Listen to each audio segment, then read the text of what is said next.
পতাকা নিয়ে ঘুরছো, দেশের কোনো খবর নাই। আইন উপদেষ্টা, সব উপদেষ্টারা নিজের আখের গোটানোর তালে ব্যস্ত আছো। কতটা অধপতনে গিয়েছে সমাজ, এটার দায়িত্ব কি এড়াতে পারবেন মিস্টার ইউনূস সাহেব? সালাম যত বেশি, শাস্তিও তত বেশি অপেক্ষা করছে। পতাকা নিয়ে ঘুরছো, দেশের কোনো খবর নাই। আইন উপদেষ্টা, সব উপদেষ্টারা নিজের আখের গোটানোর তালে ব্যস্ত আছো। মেডিকেলের অবস্থা আরো খারাপ। ঢাকা মেডিকেলে গেলে মানুষ বমি করে দেয়। রুগীর রুমের ভিতরে এত ময়লা, এত দুর্গন্ধ, অথচ হাজার হাজার সুইপার মেথডরা পয়সা নেয়, কিন্তু কোনো কাজ দেখবে কারা? ডাক্তাররা টহল দিতে আসে না। সরকারি ডাক্তার এই কুত্তাগুলো ওখানে বসে থাকে, রুমের ভিতরে বসে বসে পয়সা খায়, ওয়ার্ডে গিয়ে রুগী দেখে না। আপনারা দেখেন এখানে জিয়াউর রহমানের নামে যেই মেডিকেল আছে, ভিতরে গিয়ে অবস্থাগুলো দেখেন, কি অপরিচ্ছন্ন, অপরিষ্কার। ডাক্তাররা টহল দিতে আসে না, বসে বসে পয়সা খায়। এই পয়সা তোর হালাল হবে? তুই কুত্তার ঘু খাস, তুই মরা খাস। ডিউটি হলো বগুড়ায়, ঢাকায় বসে থাকে, আর অফিসে পয়সা দিয়া দিয়া নিজের চাকরির টিকে রাখে। এরকম লোক আছে না নাই? ভূমিতে গেলে সবচেয়ে বেশি অনিয়ম। ভূমি অফিস মানে হলো টাকা খাওয়ার অফিস। আর থানায় গেলে কোনো ফাইল লড়ে না ঘুষ ছাড়া। আর কত চাই পুলিশ ভাইয়েরা? একটা কনস্টেবলের বেতন এখন 25,000। রেশনের চাইল আছে না নাই? কথা কন না কেন? ডাল, তেল, এগুলো আবার বেঁচে ফেলে তারা। রাজারবাগ পুলিশ পাড়ির উল্টা দিকে একটা ছোট্ট মার্কেট আছে, সেখানে এই পুলিশের এগুলি বিক্রি হয়। কারণ এত রেশন তো লাগে না। এখন শুধু হা করবি আর খাওয়ায় দেবো, তারপরে ঘুষ কেন? তাকিয়ে দেখ, তোদের যে বড় পান্ডা অফিসার গুলো বেশি ঘুষ খেয়েছে, একটাও এখন দেশে নাই, সব ভাগছে। হারিন্না কোথায়? হারিন্না কোথায়? বেনজিরিয়া কোথায়? কোন হারাম দিয়ে পেট ভরবি না।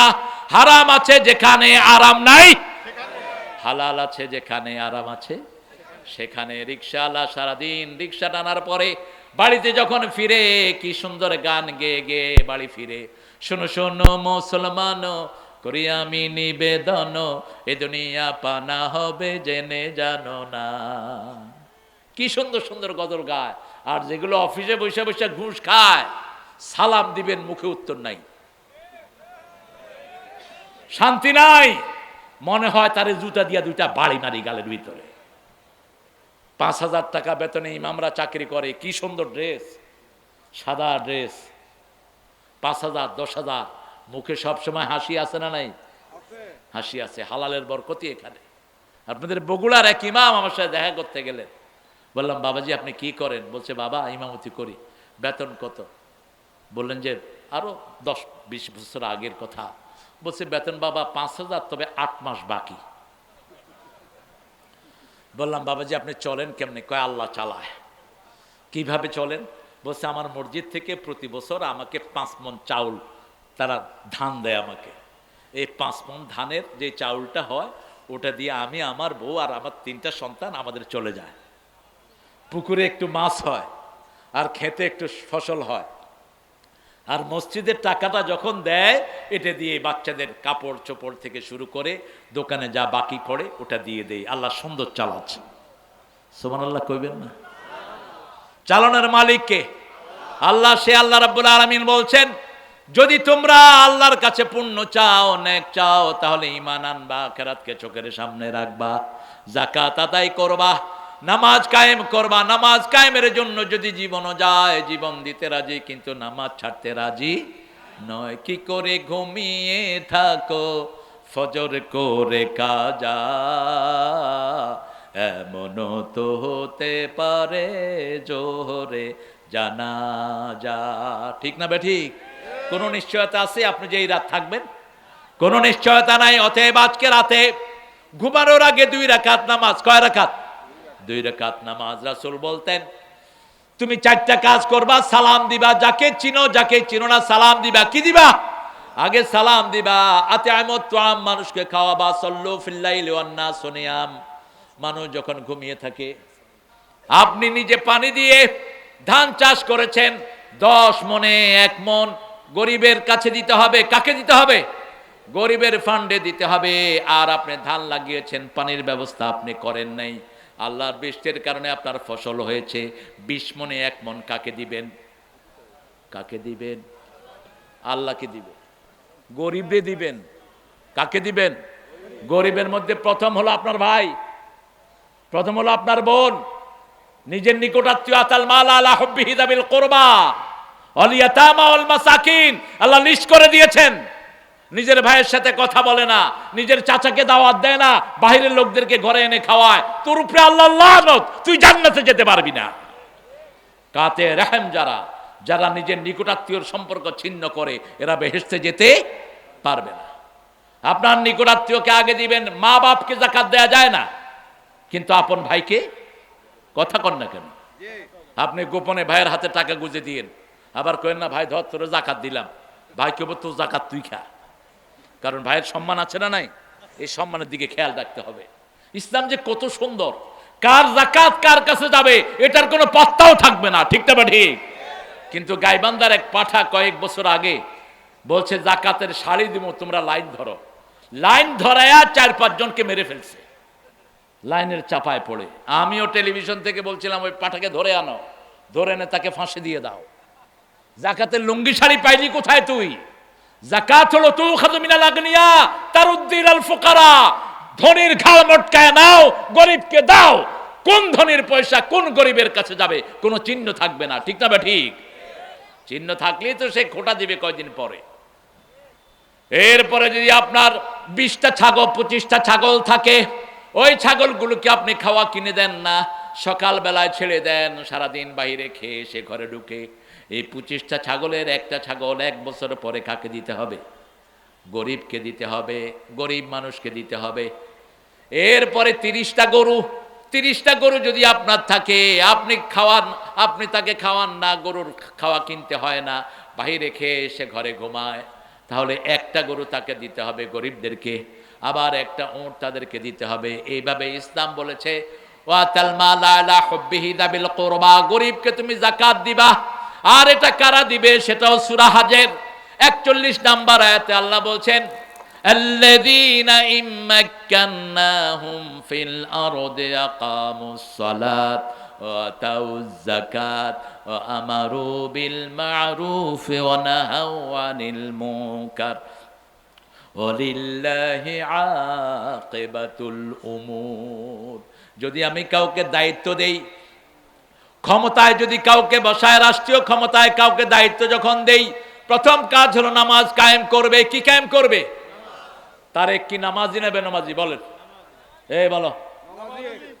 5 ওয়াক্ত নামাজি। আমি শুনলাম কার কাছে? তারেকের হাওয়া ভবনে একটা ছেলে তার নামাজের ইমামতি করত। সেই ছেলেটা আমাকে বলছে যে তারেক স্যার যখন অফিসে আসে, জোহর আসর মাগরিব কখনো কখনো এসেও আমরা একসাথে পড়ি। নামাজি মানুষ, বাপের কিছু চিহ্ন ছেলে পায় কিনা? কথা কন না কেন? আল্লাহ তাকে ইসলামের শ্রেষ্ঠ সৈনিক হিসাবে কবুল করুন। আমরা নামাজ ছাড়বো না। আপনি আপনার বাচ্চাদেরকে নিয়ে নামাজে যাবেন, আপনার বাচ্চাদেরকে ভালো করে দিবেন কে? আমরা তো ছোট বাচ্চা দেখলে কুদে আসে আমাদের অনেক মুরব্বীরা।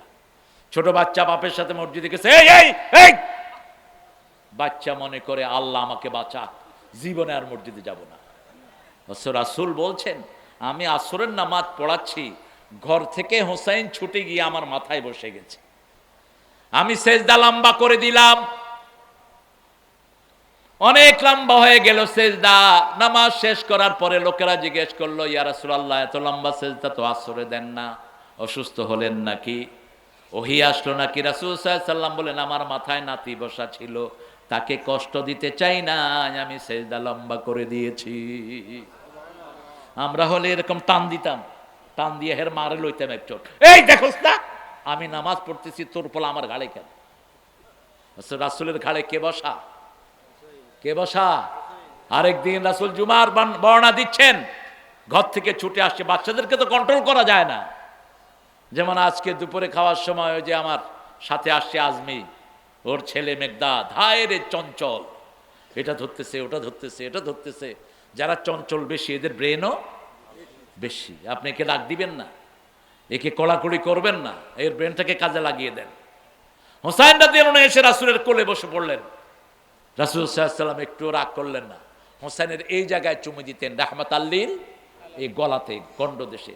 হোসাইন থেকে, হাসান থেকে ঘ্রাণ নিতেন আর বলতেন, হাসান হোসাইন রাইহানাতুল জান্নাহ, দুইজন হলো জান্নাতের খুশবু। সুবহানাল্লাহ, জান্নাতের খুশবু। আর ইয়াজিদ বদমাশ, এই শয়তান একজনকে জবাই করেছে, আরেকজনকে বিষ খাওয়ায়া দুনিয়া থেকে বিদায় করেছে। এখন এই ইয়াজিদের নামে অনেকে ছাপাই গাও। যারা রাজতন্ত্র পছন্দ করো তারাই ইয়াজিদের ছাপাই গাও, অন্য কেউ গাইবে না। ইয়াজিদের শাসন আমলে হোসাইনকে জবাই করা হয়েছে, ঠিক না বা ঠিক? কোনো বিচার সে করে নেই। আর হাসানকে খাওয়ার সাথে বিষ মিশায়া দুনিয়া থেকে বিদায় করেছে। অথচ দুইজনই জান্নাতের যুবক। রাসূল সাল্লাল্লাহু আলাইহি ওয়াসাল্লাম যখন নামাজ পড়তেন, শিশুদেরকে পাশে রাখতেন, বিশেষ করে ঘরে যখন পড়তেন, হাসান হুসাইন দুই পাশে থাকতেন, ঘাড়ে উঠতেন, কোলে উঠতেন, তাদেরকে নিয়েই নামাজ আদায় করতেন। রাহমাতাল লিল আলামিন আল্লাযীনা ইম্মাক্কান্নাহুম আকামুস সালাত, প্রথম নামাজ কায়েম করবেন। আমরা বললাম নামাজ কায়েম করলে কি লাভ? আল্লাহ রাব্বুল আলামিন সূরা আনকাবুতে উত্তর দিচ্ছেন,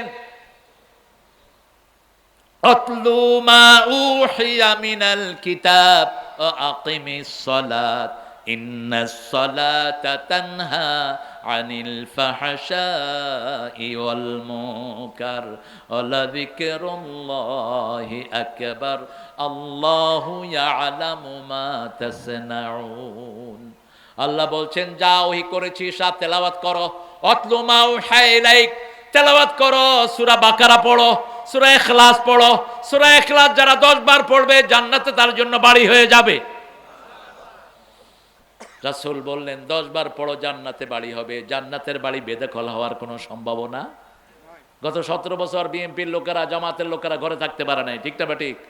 কথা বলেন না কেন? আর এখন তাদেরকে আমরা কিন্তু কেউ তাড়াই নেই। আমরা কেউ তাড়াইছি? আমরা একটা ভেস্কি দিছি? কিচ্ছু করিনি। তাদের কপাল নিয়ে তারাই চলে যায়। চল, গণভবনে যদি আর কিছুক্ষণ থাকতেন আপনি কাঁঠাল রানী, তাহলে আপনার শরীরে কত টুকরা তখন দুনিয়া দেখত। উড়ে গেছেন, এখনো কয় যে খুব করে ঢুকবো, খুব করে ঢুকেন না। সারা বাংলাদেশে সব স্বাধীনতার পক্ষের শক্তিরা জাগ্রত আছে, ঠিক না বা ঠিক? যারা রক্ত দিয়েছে এমন কোন ইউনিয়ন নাই যে ইউনিয়নে বিএনপির শক্ত ঘাঁটি নাই। বিএনপির ছেলেরাই সবচেয়ে বেশি এদেরকে আক্রমণ করেছে। এখন দুই একটা আছে বিএনপির একটু, এত বড় দল, কে কোন হান দিয়া কি খায় টেরও তো পাওয়া যায় না। খাওয়ার পরে না বুঝে যে আসলে ওরাই খাওয়ায়। কয় তুই আমার একটু থাকতে দে, কারণ তুই ছাড়া আমারে মারার এখানে আর কেউ। যা মারছে, কারা মারছে? বিএনপি মারছে, ঠিক না? ঠিক। এই যে মাঝে মধ্যে দেখেন অমুক নেতা কট, কাদের হাতে কট হয়েছে? বিএনপি। আল্লাহ বিএনপিকে কোরআনের জন্য কবুল করেন। আল্লাহ কোরআনের আন্দোলনের সাথে, যেরকম 5ই আগস্টের আগে আমরা একসাথ হয়ে সন্ত্রাস মোকাবেলা করেছি, আল্লাহ সেরকম শক্তি আমাদেরকে আপনি দান করে দেন। আমরা নামাজ কায়েম করব। প্রথম নামাজ, প্রথম কি? নামাজ। যাকাতের ব্যবস্থা করব। হোক আপনার প্রতিবেশী অত্যন্ত বেনমাজি, আপনি তাকে খাওয়া দিবেন। আপনি তাকে খাওয়া দিলে আপনার উপর খুশি হবেন কে? রাসূল বলছেন, যে নিজে পেট পুরে খায় তার প্রতিবেশী না খেয়ে থাকে, সে মুমিন না। আপনি কিসের ঈমানের দাবি করেন?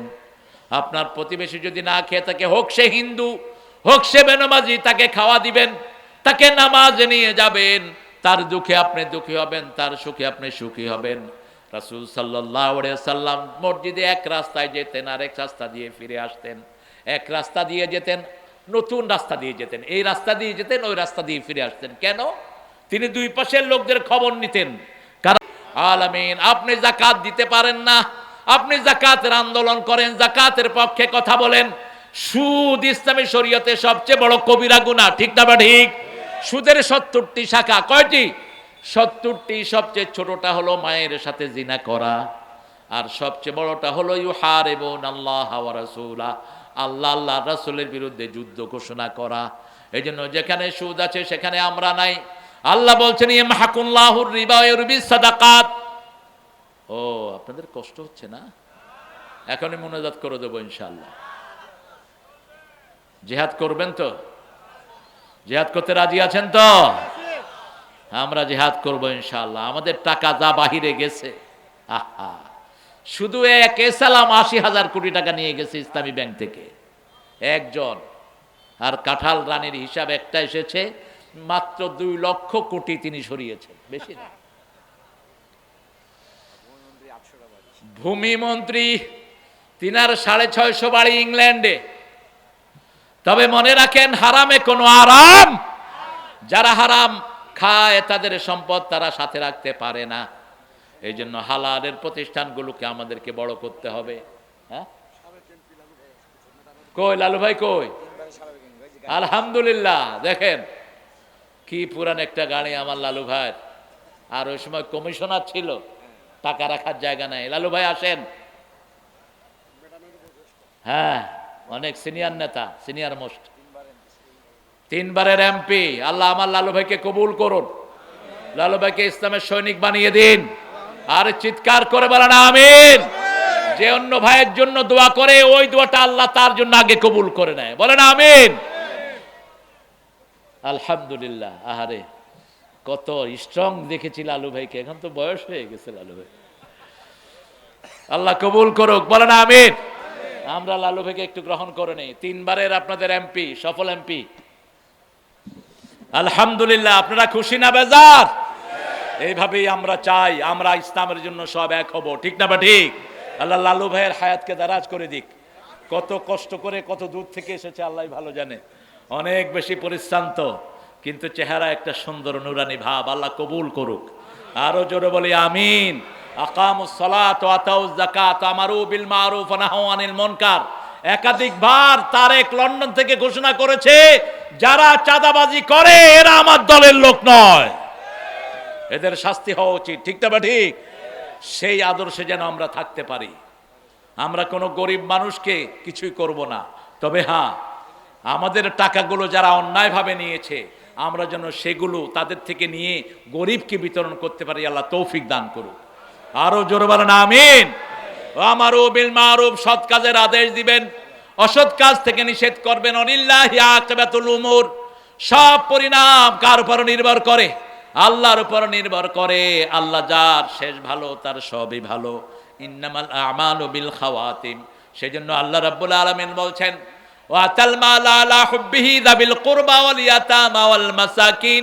তার আগে বললেন, ওয়ালাকিন্নাল বিররা মান আমানা বিল্লাহি ওয়াল ইয়াউমিল আখির ওয়া কামাস সালাত ওয়া আতাজ যাকাত। তারা আল্লাহ রাব্বুল আলামিনের উপর ঈমান আনবে, ঈমান আনবে আখিরাতের উপর, আখিরাতকে চোখের সামনে দেখে বিশ্বাস করবে, আর যাকাত দিবে। আর যাকাতের সিস্টেমটা চালু করবে। যাকাতের সিস্টেম যদি বাংলাদেশে চালু হতো, একজন দরিদ্র লোক খুঁজে পাওয়া যেত না। ঠিক না বে ঠিক? যে স্কিমটা নেওয়া হয়েছে, আমি দেখেছি 31টা পয়েন্ট ঘোষণা করেছে এরা তারেকের পক্ষ থেকে। কয়টা? 31 দফা।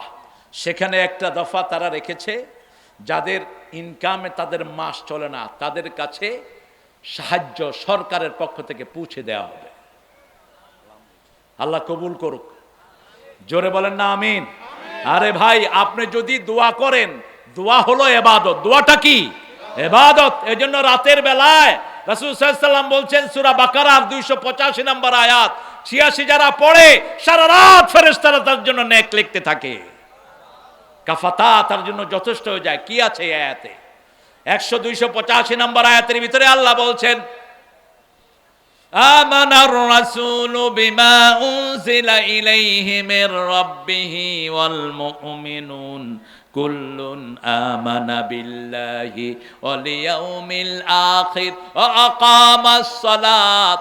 কুল্লুন আমানা বিল্লাহি ওয়াল ইয়াউমিল আখির কুল্লুন আমানা বিল্লাহি ওয়া মালাইকাতিহি ওয়া কুতুবিহি ওয়া রুসুলিহি লা নুফাররিকু বাইনা আহাদিম মির রুসুলিহি ওয়া ক্বালু সামি'না ওয়া আতা'না গুফরানাকা রাব্বানা ওয়া ইলাইকাল মাসির। বলেন আমিন। আমরা বলি সামি'না, আমরা শুনলাম, আমরা কি করলাম? শুনলাম। আমরা সব শুনলাম, ইসলামের সব আমরা মানবো, ঠিক না? বা ঠিক? সামিআনা, আমরা শুনলাম, আল্লাহ বলেন আমিও কবুল করলাম। ও আতানা, আল্লাহ বলেন আমরা বলি আমরা মেনে নিলাম, আল্লাহ বলেন আমিও তোমার এই জিনিসগুলো কবুল করে নিলাম। এরপরে আমরা বলি গফরানাক, আল্লাহ জবাব দেয় আমিও তোমার জীবনের গুনাহগুলো মাফ করে দিলাম। আপনি এখনো করেননি, আপনি শুধু বললেন সামিআনা, আমি শুনলাম, ও আতানা, আমি মেনে নিলাম, আল্লাহ বলেন আমিও কবুল করে নিলাম। এই জন্য ওয়াদা দিতে আমাদের কোনো আপত্তি নাই। যত ভালো কাজ সবগুলো আমরা করব, যত খারাপ কাজ কোনটার ধারে কাছে আমরা যাব না, ঠিক না? ঠিক। সৎ কাজের আদেশ যারা করে, অসৎ কাজের নিষেধ যারা করে, তাদের জন্য জমিন টিকে থাকে। একজন লোক ছিলেন খুব বেশি ফরেজগার, ওই এলাকার জন্য গজব বরাদ্দ হলো। গজবের ফেরেশতারা এসে দেখে একজন খুব বড় ফরেজগার এখানে আছেন। আল্লাহকে বলেন আল্লাহ, আপনার এক ফরেজগার লোক এখানে আছে, আযাব দেব কিনা? আল্লাহ রাব্বুল আলামিন বললেন তাকে শুদ্ধই জমিনটাকে উল্টিয়ে দাও, কারণ তার আশেপাশে খারাপ কাজ চলে, সে একবারও নিষেধ করে নাই, একবারও সৎ কাজের জন্য আদেশ করে নাই, অসৎ কাজের জন্য নিষেধ করে নাই। আজকে আমাদের গ্রামে গঞ্জে ছড়িয়ে পড়েছে ইয়াবা, ছড়িয়ে পড়েছে গাঁজা, ঠিক না? বে ঠিক? কথা বলেন না কেন? আজকে হাতে হাতে মোবাইল, ছেলেরা কোন দিকে যাচ্ছে কোনো খবর নাই। গ্রামে গ্রামে ঘুপসা ঘুপসা মাগরিবের পরে একসাথে হয়ে হয়ে ছেলেরা বসে থাকে, সেখানে আবার মোবাইলে জুয়া খেলে, মোবাইল জুয়া, ক্যাসিনো। সেখানে হারার কারণে মাকে বাপকে করেছে এক ছেলে, 2-3 দিন আগে দেখলাম, 2-3 দিন আগে। কতটা অধপতনে গিয়েছে সমাজ, এটার দায়িত্ব কি এড়াতে পারবেন মিস্টার ইউনূস সাহেব? সালাম যত বেশি, শাস্তিও তত বেশি অপেক্ষা করছে। পতাকা নিয়ে ঘুরছ, দেশের কোনো খবর নাই। আইন উপদেষ্টা, সব উপদেষ্টারা নিজের আখের গোটানোর তালে ব্যস্ত আছো। মেডিকেলের অবস্থা আরো খারাপ। ঢাকা মেডিকেলে গেলে মানুষ বমি করে দেয়, রুগীর রুমের ভিতরে এত ময়লা, এত দুর্গন্ধ, অথচ হাজার হাজার সুইপার মেথডরা পয়সা নেয়, কিন্তু কোনো কাজ দেখবে কারা? ডাক্তাররা টহল দিতে আসে না। সরকারি ডাক্তার এই কুত্তাগুলো ওখানে বসে থাকে, রুমের ভিতরে বসে বসে পয়সা খায়, ওয়ার্ডে গিয়ে রুগী দেখে না। আপনারা দেখেন এখানে জিয়াউর রহমানের নামে যে মেডিকেল আছে, ভিতরে গিয়ে অবস্থাগুলো দেখেন, কি অপরিচ্ছন্ন, অপরিষ্কার। ডাক্তাররা টহল দিতে আসে না, বসে বসে পয়সা খায়। এই পয়সা তোর হালাল হবে? তুই কুত্তার ঘু খাস, তুই মরা খাস। ডিউটি হলো বগুড়ায়, ঢাকায় বসে থাকে, আর অফিসে পয়সা দিয়া দিয়া নিজের চাকরির টিকে রাখে। এরকম লোক আছে না নাই? ভূমিতে গেলে সবচেয়ে বেশি অনিয়ম। ভূমি অফিস মানে হলো টাকা খাওয়ার অফিস। আর থানায় গেলে কোনো ফাইল লড়ে না ঘুষ ছাড়া। আর কত চাই পুলিশ ভাইয়েরা? একটা কনস্টেবলের বেতন এখন 25,000। রেশনের চাইল আছে না নাই? কথা কন না কেন? ডাল, তেল, এগুলো আবার বেঁচে ফেলে তারা। রাজারবাগ পুলিশ পাড়ির উল্টা দিকে একটা ছোট্ট মার্কেট আছে, সেখানে এই পুলিশের এগুলি বিক্রি হয়। কারণ এত রেশন তো লাগে না, এখন শুধু হা করবি আর খাওয়ায় দেবো, তারপরে ঘুষ কেন? তাকিয়ে দেখ, তোদের যে বড় পান্ডা অফিসার গুলো বেশি ঘুষ খেয়েছে, একটাও এখন দেশে নাই, সব ভাগছে। হারিন্না কোথায়? হারিন্না কোথায়? বেনজিরিয়া কোথায়? কোন হারাম দিয়ে পেট ভরবি না। হারাম আছে যেখানে আরাম নাই, হালাল আছে যেখানে আরাম আছে সেখানে। রিকশাওয়ালা সারাদিন রিকশা টানার পরে বাড়িতে যখন ফিরে, কি সুন্দর গান গেয়ে গেয়ে বাড়ি ফিরে। শোনো শোনো মুসলমান, করি আমি নিবেদন, এ দুনিয়া পানা হবে জেনে জানো না। কি সুন্দর সুন্দর গজল গায়। আর যেগুলো অফিসে বসে বসে ঘুষ খায়, সালাম দিবেন মুখে উত্তর নাই, শান্তি নাই। মনে হয় তারে জুতা দিয়া 2টা বাড়ি মারি গালের ভিতরে। 5,000 টাকা বেতনে ইমামরা চাকরি করে, কি সুন্দর ড্রেস, সাদা ড্রেস, 5,000 10,000, মুখে সবসময় হাসি আছে না নাই? হাসি আছে, হালালের বরকতি এখানে। আপনাদের বগুড়ার এক ইমাম আমার সাথে দেখা করতে গেলেন। বললাম বাবাজি আপনি কি করেন? বলছে বাবা ইমামতি করি। বেতন কত? বললেন যে আরো 10-20 বছর আগের কথা। বলছে বেতন বাবা 5,000, তবে 8 মাস বাকি। বললাম বাবাজি আপনি চলেন কেমনে? কয় আল্লাহ চালায়। কিভাবে চলেন? বলছে আমার মসজিদ থেকে প্রতি বছর আমাকে 5 মণ চাউল তারা ধান দেয় আমাকে। এই 5 মণ ধানের যে চাউলটা হয় ওটা দিয়ে আমি, আমার বউ আর আমার 3টা সন্তান আমাদের চলে যায়। পুকুরে একটু মাছ হয় আর খেতে একটু ফসল হয়। আর মসজিদের টাকাটা যখন দেয় এটা দিয়ে বাচ্চাদের কাপড় চোপড় থেকে শুরু করে দোকানে যা বাকি পড়ে ওটা দিয়ে দেয়। আল্লাহ সুন্দর চালাচ্ছে। সুবহানাল্লাহ কইবেন না? চালানোর মালিক কে? আল্লাহ। সে আল্লাহ রাব্বুল আলামিন বলছেন যদি তোমরা আল্লাহর কাছে পুণ্য চাও, নেক চাও, তাহলে ঈমান আনবা, আখিরাতকে চোখের সামনে রাখবা, যাকাত আদায় করবা, নামাজ কায়েম করবা। নামাজ কায়েমের জন্য যদি জীবনও যায় জীবন দিতে রাজি, কিন্তু নামাজ ছাড়তে রাজি নয়। কি করে ঘুমিয়ে থাকো ফজর করে কাজা, এমনও তো হতে পারে জোহরে জানাজা। ঠিক না বেঠিক? কোনো নিশ্চয়তা আছে আপনি যে এই রাত থাকবেন? কোনো নিশ্চয়তা নাই। অতএব আজকে রাতে ঘুমানোর আগে 2 রাকাত নামাজ। কয় রাকাত? 2 রাকাত নামাজ। রাসূল বলতেন তুমি 4টা কাজ করবা। সালাম দিবা, যাকে চিনো যাকে চিনো না সালাম দিবা। কি দিবা? আগে সালাম দিবা। আতিআমুত তুআম, মানুষকে খাওয়াবা। সাল্লু ফিল লাইলি ওয়ান নাস নিয়াম, মানুষ যখন ঘুমিয়ে থাকে। কোথায় যাও? আরে এখন কি ঢাকা যাও? আরে এই যে চিনেন তো সুমনের, আমাদের সুমনের ভগ্নিপতি, আমার সে আপা হার্ট অ্যাটাক করে মারা গেছেন। আপার সন্তানটার নাম হলো সাজ্জাদ। সাজ্জাদের আব্বা এই যে 50,000 টাকা প্রতিষ্ঠানকে দিয়েছেন। আল্লাহ কবুল করুক। আল্লাহ যেন ওনার স্ত্রীকে শহীদ হিসেবে কবুল করে, বলেন আমিন। কারণ হার্ট অ্যাটাকে যারা মারা যায় রাসূল বলছেন এরা শহীদ হয়ে যায়। আল্লাহ সাজ্জাদ এবং ওনার ছেলে আছে আবেদ, দুইটাকে আল্লাহ কবুল করুক। উনি ঢাকা যাবেন, আপনারা দোয়া করবেন যাতে সহি সালামতে যেতে পারে। আলহামদুলিল্লাহ, আলহামদুলিল্লাহ বলি। লালু ভাইয়ের আর প্রোগ্রাম নাই তো আজকে? আপনাদের প্রোগ্রাম তো আমাদের চেয়ে বেশি থাকে। আসসালামু আলাইকুম, আপনাকে সালাম দিই। জি শুকরিয়া। আলহামদুলিল্লাহ, আমরা দুনিয়াতে থাকবো না কেউ, আমাদেরকে চলেই যেতে হবে। মৃত্যুর পরেই প্রথম হিসাব কিসের জানেন তো? এটা তো জানলে পড়েন না কেন বলেন? আজকে থেকে ছাড়বো না। এক অন্ধ সাহাবী রাসূলকে বললেন ইয়া রাসূলুল্লাহ আমার বাসা অনেক দূরে, আমি যদি ফজরে না আসি হবে তো? রাসূল বললেন প্রথম হবে। এরপরে ডেকে বললেন আতাসমাউল আযান, তুমি কি আযান শুনো? বলছে হ্যাঁ শুনি। বলছে তাহলে মসজিদে আসতেই হবে। বলছি ইয়া রাসূলুল্লাহ আমার ঘরটা সামনে আনি। উনি কি ছিলেন? কি ছিলেন? অন্ধ ছিলেন। রাসূল বললেন না, যত দূর থেকে হেঁটে আসবা তত বেশি সওয়াব দান করবেন কে? অতএব সেখানেই রাখো। আমাদের বাংলাদেশে এমন কোনো জায়গা নাই যেখানে আজান শোনা যায় না। ঠিক না বেঠিক? রাসূল বলেছেন আজান শোনার পরে যারা মসজিদে আসে না, আমার মন চায় ওদের ঘরগুলো আমি আগুন দিয়ে জ্বালিয়ে দেই। শুধু পারি না, শিশু এবং মহিলাদের কারণে। রাসূল সাল্লাল্লাহু আলাইহি ওয়াসাল্লাম রহমতের নবী, তিনাকে মেরেছে, তিনাকে মেরে সারা শরীর থেকে রক্ত প্রবাহিত করেছে, তাদের জন্য তিনি বদদুয়া দেন নেই। তায়েফের দিনগুলোর কথা স্মরণ হলেই তিনি কাঁদতেন।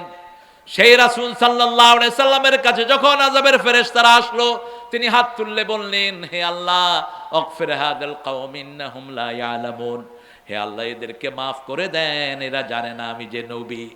এরা কালেমা গ্রহণ করে নাই, কিন্তু এদের পরের জেনারেশন বলবে লা ইলাহা ইল্লাল্লাহ, লা ইলাহা ইল্লাল্লাহু মুহাম্মাদুর রাসূলুল্লাহ সাল্লাল্লাহু। 5 ওয়াক্ত নামাজ মসজিদে পড়বো। কোথায়? আপনি মনে রাখবেন 5 ওয়াক্ত নামাজ যারা মসজিদে পড়ে আল্লাহ নিজে তাদের জন্য বেহেশতটাকে সাজায়া দেয়।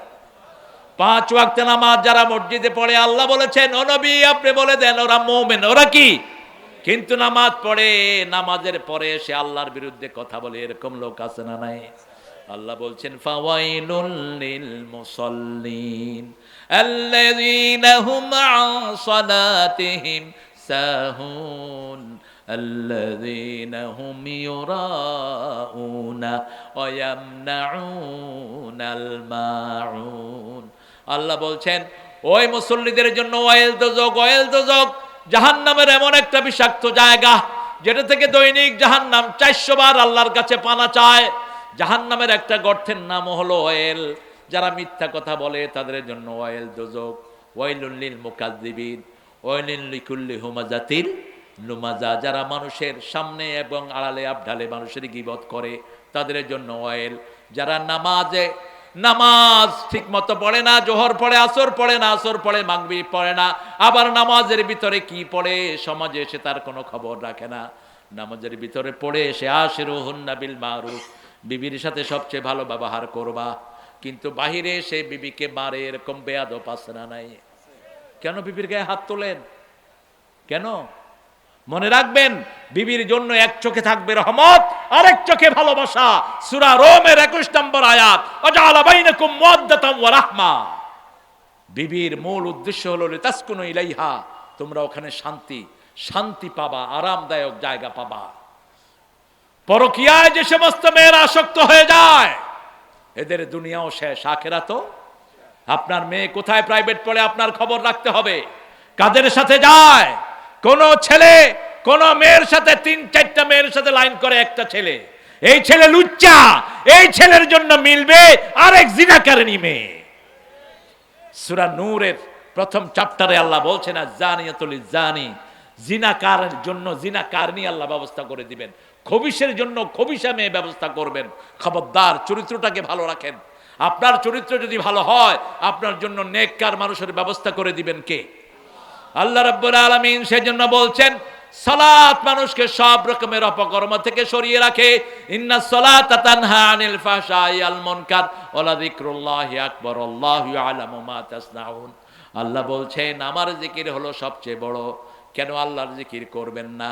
আল্লাহর জিকির করলে দুনিয়াও সফল, আখিরাতও সফল। নামাজটা হলো জিকির। ওয়াযাকার আসমা রাব্বিকা ফাসাল্লা, রবের জন্য তুমি নামাজ পড়ো, নামাজটা হলো জিকির। আবার কালেমা হলো জিকির, কোরআন তেলাওয়াত জিকির। আফদালুজ যিকরি তিলাওয়াতুল কোরআন। সেজন্য আমার আল্লাহ বলছেন যদি সওয়াব তোমরা পেতে চাও প্রথম আমি আল্লাহর উপর ঈমান আনো, তারপরে আখিরাতের প্রতি ঈমান আনো, নামাজ কায়েম করো, যাকাতের ব্যবস্থা তোমরা আদায় করো। আপনি ঘরের মালিক, আপনার ছেলেরা নামাজ পড়েছে কিনা প্রতিদিন আপনি খবর নেন, আপনি প্রাইভেটে গিয়েছে কিনা সেই খবর তো ঠিকই নেন। আপনার মায়ের আপনার বিবি আপনার মেয়ের খবর নিবে। আপনার ছেলেকে পবিত্রতা শিখান। আমাদের ছেলেরা এখন জানে না কখন ফরজ গোসল হয়, আমাদের মেয়েরা জানে না কিভাবে ফরজ গোসল থেকে পবিত্র হতে হয়। স্কুলগুলোতে সেই শিক্ষার কোনো বালাই নাই। সেটার জন্য এই কোরআনের প্রতিষ্ঠানগুলো করা হয়েছে। আল্লাহর কাছে আমরা তৌফিক চাই, আমরা যেন শ্রেষ্ঠ মুত্তাকি হতে পারে, আল্লাহ কবুল করেন। আরো চিৎকার করে বলেন আমিন।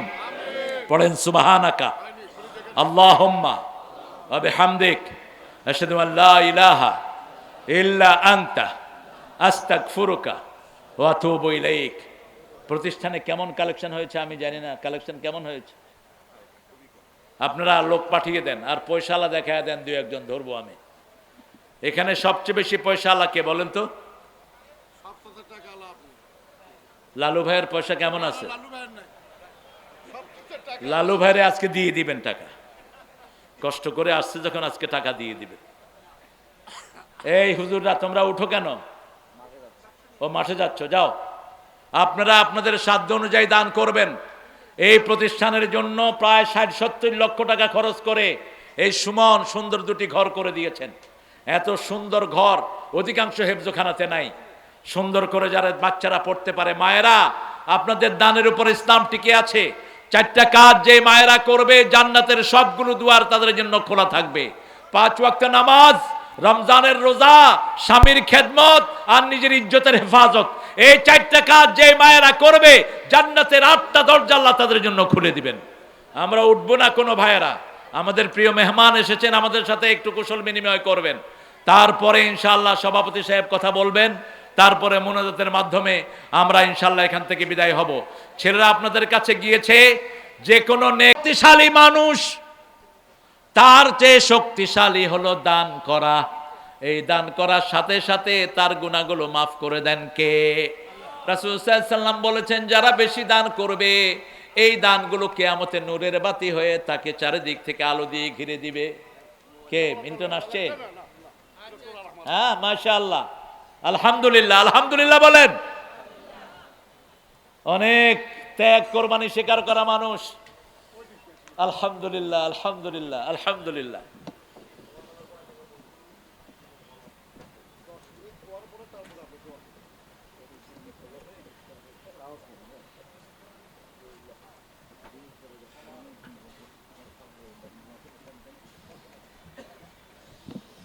আলহামদুলিল্লাহ, এই মানুষগুলো বসে আছে আমাদের প্রিয় মিল্টনকে দেখার জন্য। লালু ভাইও আসছেন। দীর্ঘ জীবন, অনেক পরিশ্রম, অনেক কোরবানির পরে আজকের এই সুন্দর দিনটা এসেছে। আমরা ঢাকাতে একই এলাকায় বাসিন্দা, মগবাজারে আমরা দুইজনই একই এলাকার বাসিন্দা। মাঝে দিয়ে অনেক দিন কথা হয় নাই। আমি তো 5 বছর বিদেশে থাকতে হয়েছে আমাকে। ফ্যাসিস্ট আমাকে 5 বছর দেশে ঢুকতে দেয়নি। 5 বছর ছিলাম আমেরিকাতে।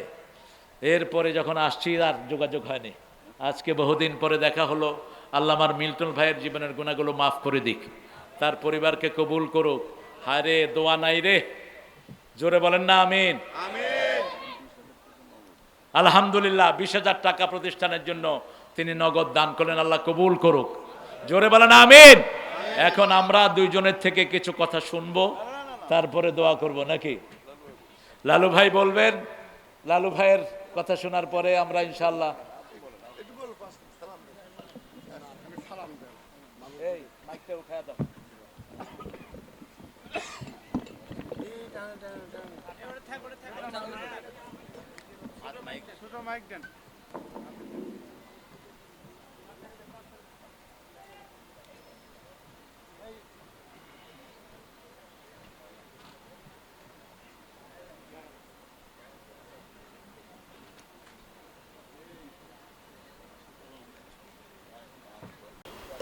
আসসালামু আলাইকুম ওয়া রাহমাতুল্লাহি ওয়া বারাকাতুহু।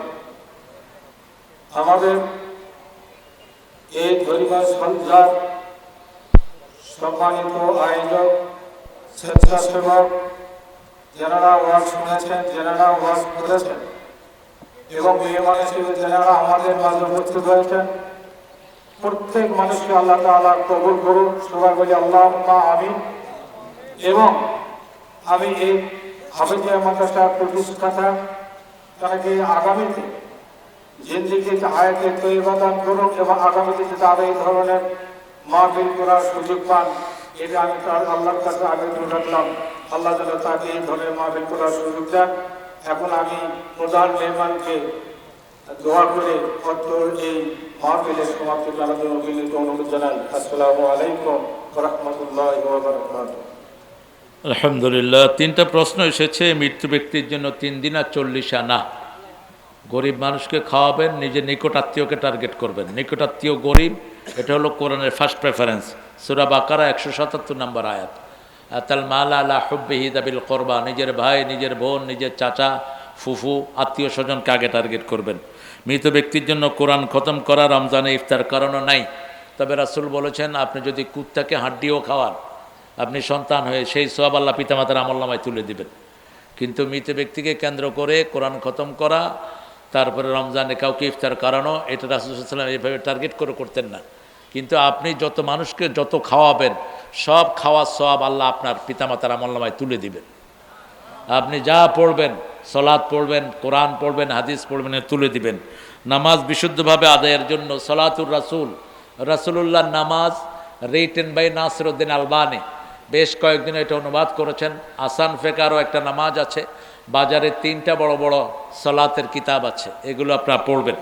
আল্লাহ আমাদেরকে পড়ার তৌফিক দান করুক। আমরা অত্যন্ত প্রীত হয়েছি। মুর্শেদ মিল্টন আমার খুব কাছের মানুষ। আমরা 17 বছর যোগাযোগ হয়েছে, ফোনে হয়েছে বেশ কয়েকবার। আমরা একই এলাকাতে ছিলাম, কিন্তু এই ফ্যাসিস্টের আক্রমণের কারণে আমরা সব বিচ্ছিন্ন ছিলাম। আল্লাহ এখন এক করে দিয়েছেন। আমরা যেন এইভাবেই কোরআনের জন্য কাজ করতে পারি, আল্লাহ তৌফিক দান করেন। লালু ভাইয়ের কথা, বেনমাজি কোনো ভোট পাবে না, ঠিক না? ঠিক। নামাজি আছে যেখানে আমরা আছি। আর নামাজ কিসের চাবি? কিসের চাবি? তো বেশির চাবি কোনো মানুষের কাছে নাই, আপনারটা আপনার কাছেই। আপনারটা আপনার কাছেই। আপনি এই চাবি কিভাবে নেবেন সেটা আপনি ঠিক করবেন। এই জন্য অমুক জায়গাতে গেলে বেহেশতে হয়ে যাবে, অমুক জায়গা বেহেশতের মালিককে আরো জোরে বলেন। তো আপনি এটা দায়িত্ব নেন কেন? বেহেশত আল্লাহর, আল্লাহ যাকে খুশি দিবেন তবে আল্লাহ বলেছেন এই কাজগুলো করতে হবে, ঠিক না বা ঠিক? আমরা কোনো কোরআন বিরোধী ইসলাম বিরোধীর কোনো কাউকে আমরা রায় দিব না। রাজি আছি না নাই? এটাই আমাদের সবার চাওয়া। আমরা মিল্টন ভাইয়ের জন্য দোয়া করব, আমাদের প্রিয় লালু ভাইয়ের জন্য দোয়া করব আমাদের নতুনের জন্য, আরও যারা এসছে আপনারা সবাই নামে আসেন ইনশাআল্লাহ। আমরা একটু মোনাজাত করব। আসলে অনেক রাত হয়ে গেছে, দূরের লোকেরা চলে গেছে, কাছের লোকেরা, মাঠ একদম প্যাকড আপ ছিল, পুরা চারিদিকেই একদম ঠাসাঠাসি ছিল। তো আলহামদুলিল্লাহ যারা চলে গেছেন তাদের জন্য আমরা দোয়া করব। আল্লাহুম্মা আমিন। লা ইলাহা ইল্লা হুয়াল হালিম সুবহান রাব্বিল আরশিল আযীম। আল্লাহুম্মা সাল্লি ওয়া সাল্লিম আলা নাবিয়িনা মুহাম্মদ ওয়া আলা আলিহি ওয়া সাহবিহি আজমাইন। ربنا ظلمنا أنفسنا وإن لم تغفر لنا وترحمنا لنكونن من الخاسرين. ربنا آتنا في الدنيا حسنة وفي الآخرة حسنة وقنا عذاب النار. ربنا وآتنا ما وعدتنا على رسلك ولا تخزنا يوم القيامة إنك لا تخلف الميعاد.